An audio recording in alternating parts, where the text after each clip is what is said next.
پاکستان صرف سرحدوں پر نہیں، ذہنوں کے اندر بھی جنگ لڑ رہا ہے۔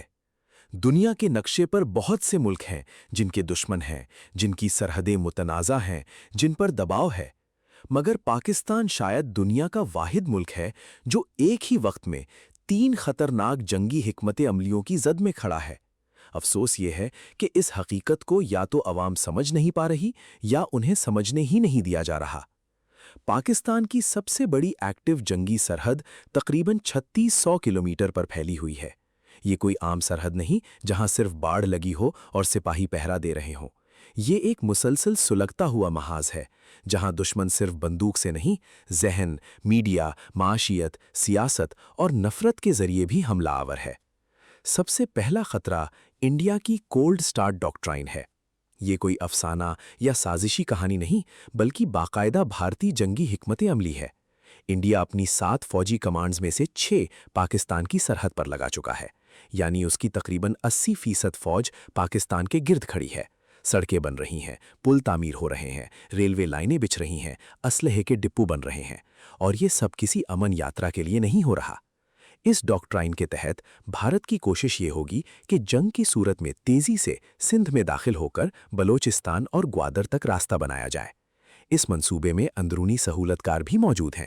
سندھ میں علیحدگی پسند تنظیمیں اور بلوچستان میں BLA جیسے عناصر دشمن کے لیے نرم زمین تیار کر رہے ہیں۔ پاکستان آرمی اسی خطرے کو سامنے رکھ کر اپنی حکمت عملی ترتیب دے رہی ہے۔ عزم نو جیسی فوجی مشقیں محض دکھاوا نہیں بلکہ اس ممکنہ جنگ کی تیاری ہیں۔ مگر حقیقت یہ بھی ہے کہ طاقت کا توازن ہمارے خلاف ہے۔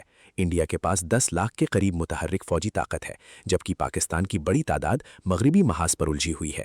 اور یہی ہمیں دوسری جنگ کی طرف لے جاتی ہے، یعنی امریکن F-پاک ڈاکٹرائن۔ یہ وہ پالیسی تھی جو براک اوباما دور میں ترتیب دی گئی۔ اس کا مقصد افغانستان کی جنگ کو آہستہ آہستہ پاکستان کے اندر منتقل کرنا تھا۔ پاکستان کو اندر سے غیر مستحکم کرنا، پاک فوج کو گریلا جنگ میں الجھانا اور ملک کے اندر ایسی آگ لگانا جس میں ریاست مسلسل پھنسی رہے۔ آج پاکستان کی کم از کم 2 لاکھ فوج اس جنگ میں مصروف ہے۔ ہزاروں جوان شہید ہو چکے ہیں۔ یہ تعداد ان تمام جنگوں سے زیادہ ہے جو پاکستان نے بھارت کے خلاف براہ راست لڑی۔ لیکن اس جنگ کی سب سے خطرناک بات یہ ہے کہ یہ صرف پہاڑوں یا قبائلی علاقوں تک محدود نہیں رہی، یہ نظریات کے اندر داخل ہو گئی۔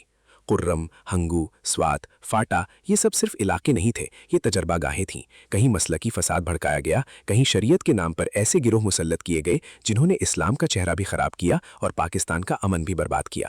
پاک فوج نے بڑی قربانیاں دے کر ان علاقوں کو واپس لیا، مگر نظریاتی جنگ اب بھی ختم نہیں ہوئی۔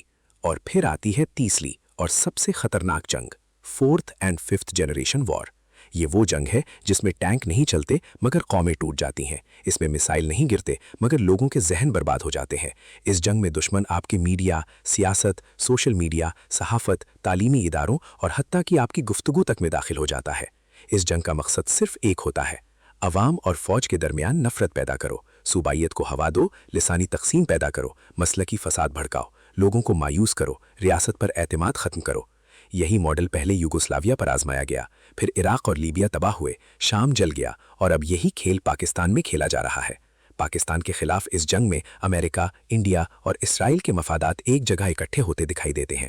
براک اوباما نے خود کہا تھا کہ پاکستانی میڈیا پر کروڑوں ڈالر خرچ کیے جائیں گے۔ سوال یہ ہے کہ کیوں، کس مقصد کے لیے، کن لوگوں پر؟ آج سوشل میڈیا سے لے کر ٹی وی اسکرین تک ہر طرف ایک عجیب ذہنی انتشار ہے۔ لوگوں کو اپنے اداروں سے نفرت سکھائی جا رہی ہے، ہر قربانی کو مشکوک بنایا جا رہا ہے، ہر غلطی کو ایسا اچھالا جاتا ہے جیسے پورا ملک ہی دشمن ہو۔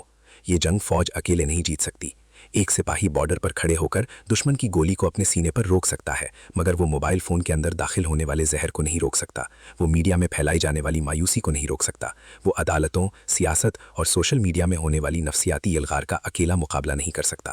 یہی وجہ ہے کہ آج پاکستان کو صرف فوجی نہیں، فکری اتحاد کی ضرورت ہے۔ اس کا مطلب یہ نہیں کہ تنقید بند کر دی جائے یا ہر غلطی پر خاموشی اختیار کر لی جائے، مگر یہ ضرور سمجھنا ہوگا کہ اگر ریاست ہی کمزور ہو گئی تو نہ سیاست بچے گی، نہ آزادی اظہار، نہ حقوق، نہ انصاف۔ تاریخ گواہ ہے، جب ریاستیں گرتی ہیں تو سب سے پہلے عام آدمی مرتا ہے۔ پاکستان کے خلاف لڑی جانے والی اس جنگ کا سب سے سادہ جواب یہی ہے کہ عوام ہر اس بیانیے کو رد کریں جو پاکستان، نظریہ پاکستان، قومی سلامتی اور ریاستی اداروں کو مکمل طور پر تباہ کرنے کی بات کرے۔ اختلاف ہو، تنقید ہو، سوال ہو، مگر اپنے ہی گھر کو آگ لگانے والوں کا آلائے کار بن جانا دانش مندی نہیں، خودکشی ہے۔ یہ ملک صرف زمین کا ٹکڑا نہیں، اس میں لاکھوں شہیدوں کا خون شامل ہے۔ اور اگر ہم نے اب بھی آنکھیں نہ کھولی تو آنے والی نسلیں ہمیں کبھی معاف نہیں کریں گی۔ اگر آپ کو یہ دستاویزی فلم معلوماتی لگی تو لائک، شیئر اور سبسکرائب کرنا نہ بھولیں۔